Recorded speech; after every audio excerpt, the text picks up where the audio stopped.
Hey, what's good, Costa Mesa? Today is Thursday, October 26th. I'm Dane Bora, and this is your Costa Mesa Minute on National Day of the Deployed, honoring all of the brave men and women who have been or are currently deployed.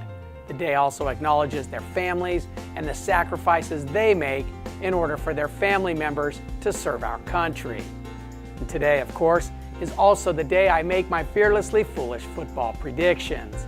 And another perfect week last week improves my season record to 18-5.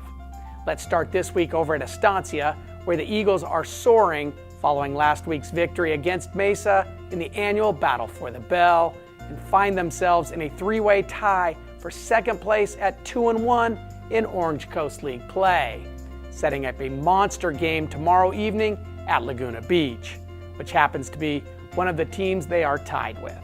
The Breakers followed up a league opening loss to Godinez with victories over Mesa and Saddleback the past 2 weeks. And since Estancia still has to play Godinez, this is basically a must-win game if they hope to grab a top 2 spot in league and a guaranteed playoff bid. And I think they do just that. Estancia travels to Laguna Beach and gets their third road victory in league, 27-20. Over at Mesa, Coach Glenn Fisher and the Mustangs have not been able to back up their fast start and have now lost 4 straight, including all 3 of their league contests. And unfortunately for them, this week they get the class of the league in Godinez, who enters at 5-3 overall with a perfect 3-0 in league, winning games by an average margin of 24 points per contest. The Grizzlies have 32 seniors on the roster and 6 returning starters on defense and 9 on offense, including last year's league MVP Patrick McMorris, who has rushed for more than 1,100 yards and 18 touchdowns so far this season.